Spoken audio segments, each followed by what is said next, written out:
haddaada naftaada xakameyn karin waxbarasho iyo hadaf iyo cilmi meel iska dhig. bismillaahi raxmaani raxiim, alxamdu lilaahi rabbi alcaalamiin, uma salaatu wasalaamu calaa rasuulillaahi ama bacd. walaalahey waa idin salaam meelba adduunka joogtaan. inoo socdo ka hadalkii 15 qodob ee aan idinka ballan qaaday inaan idinla qaybsan doono insha allah biidni illaahi alkariim.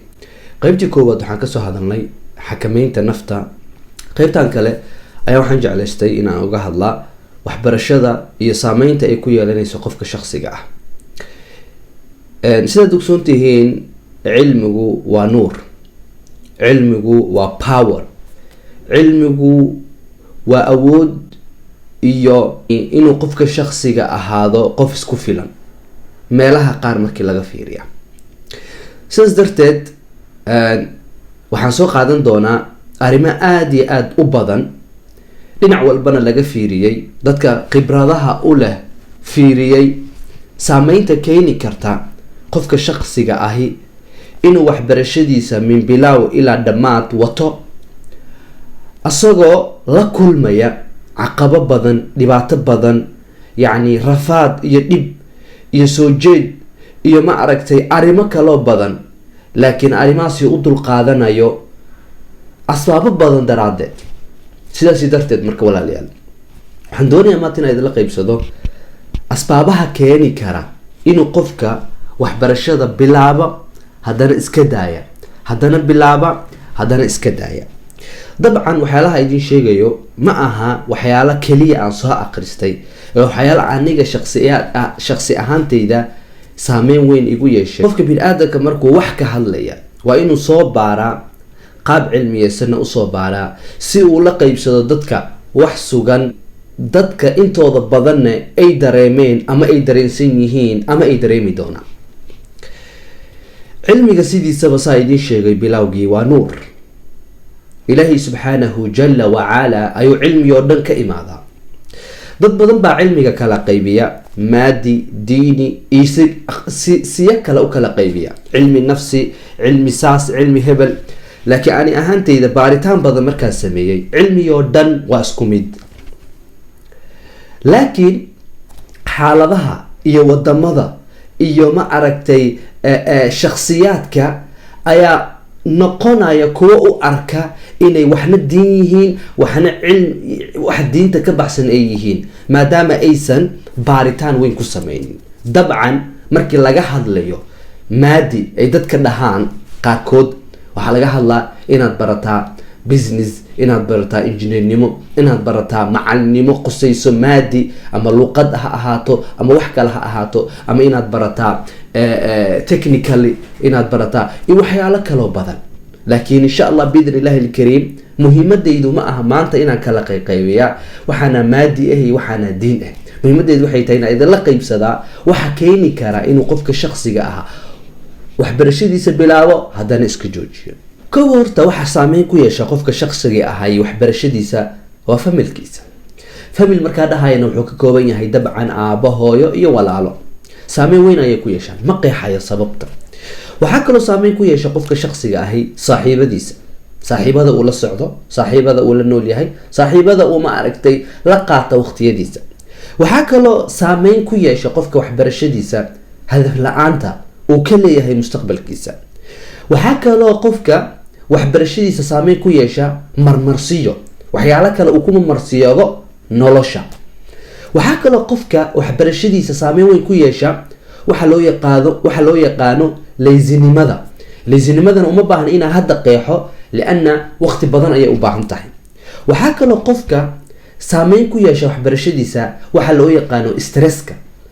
waxaa kaloo qofka saameyn weyn ku yeesha, khaasatan markii loo fiiriya wadamadan yurubta ama dibadaha ah, waxaa khaasatan qofka shakhsiga saameyn weyn ku yeelana noloshiisa oo ka baxsan arrimihii aan soo sheegay, arrinka loo yaqaano guurka. qofka markuu guursado, nolosha waxbarasho way isbedelaysaa, astaamo badan iyo qeybo badanna ayay ku yeelanaysaa noloshiisa. arrintaasna ma gudagalayo, waqti ayay u baahan tahay. waxaa kaloo saameyn ku yeesha qofka waxbarashadiisa waxa loo yaqaano shaqada, waxa loo yaqaano lacag raadis, inuu qofka ka fikiraa lacag ayaan u baahanahay si aan u maareeyo noloshayda asoo waxbarashadii wato. waxyaalaha haatan la baaritaan weyn lagu sameeyey, dadka cilmi baarista ay ku sameeyeen ayaa waxay tahay in internetka uu saameyn weyn ku leeyahay qofka iyo waxbarashadiisa. waxaa kaloo la sheegaa dadka qaar, maadaama aan ka hadlayo waxbarasho, yani kama hadlayo keliya ama lama hadlayo keliya dadka ku nool Yurub iyo wadamadan qaar, waxaan ka hadlaya xataa dadka degan Africa. waxaa kaloo jirta inuu qofka shakhsiga ah uusan ogeyn waxa uu jecel yahay inuu mustaqbalka bartaa. arrimahaasoo dhan walaalayaal waxaa weeye waxa saameyn ku yeesha qofka shakhsiga ah. waxaa kaloo rabaa marka arrin aad iyo aad ani ahaanteyda shakhsi ahaan ii taabatay inaan walaalaha la qaybsadaa. dabcan waan isqiimeeyey, waan isfiiriyey, arrimahan ayaan soo bandhigay, nolosheyda usoo bandhigay. ani ahaanteyda 3 jaamacadood ayaan soo maray. jaamacad macalinimo aan kusoo bartay ku dhawaad sanad iyo sanadii waxaan soo dhiganayay. jaamacad labaad aan kusoo dhiganayo IT, iyo jaamacadda hadda aan dhiganayo ee aan baranayo oo ah yani arinta economiga loo yaqaano, arinta loo yaqaano technically. marka maxay saameyn igu yeelatay noloshayda? dabcan halihii aan soo sheega oo dhan waa la kulmay. dhinaca familka, dhinaca hadaf la-aanta, dhinaca marmarsiyada, dhinaca leysinimada, dhinaca stressnimada, dhinaca guurka, dhinaca shaqada, dhinaca internetka, iyo in aanan markii hore garanaynin waxa aan jeclahay inaan noloshayda bartaa. laakiin alxamdulilah khibrad, xirfad, waayo aragnimo iyo arrimo badan ayaan ku siyaadsaday. arrimihii dhan ee aan soo maray waxay ila noqotay inaan kasoo fiiriyay nolosha waxyaalaha bil-aadanka hadda ay ku shaqaystaan ama ay jecel yihiin inay bartaan. hadday noqoto macalinimo oo wadanka Sweden aan ku baranayay, hadday noqoto IT yani software iyo hardwareka marka arrimaha loo yaqaanaan soo bartay. dabcan qaabka internetka u shaqeeyo, qaabka loo furfuro computerada haddana la iskugu xirxiro. laakiin bitabiicat alxaal ma aanan sii wadin. laakiin arrinka hadda aan wado waxaan jeclahay inaan sii wado, aana ka meel gaaro. sababtoo ah caqabadihii dhan oo aan isleeyahay waxaas ayaa caqaba ku ahaa oo dhan meel ayaan dhigay.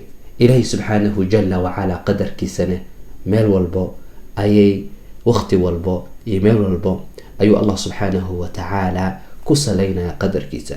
ina kula shayin khalaqnaahu biqadar. dabcan arrintaan oo dhan ka cabanaysaa. haddii aad doonaysid in aan kaa caawiyo fikrado, waayo aragnimo iyo khibrad, ila soo xiriir. waa mahadsantihiin. arrinkaana waxaan uga hadlayay cilmiga iyo fahamkiisa. dabcan walaalayaal, saa idiin soo sheegay ama mar walba aan idiin sheegi jiray, marka aan doonayo inaan wax idiin soo gudbiyo waxaan usoo gudbinayaa si qaabaysan. nacam, maxaa ula jeeda si qaabaysan? 15kan arrin waxaan ku bilaabay xakameynta nafta.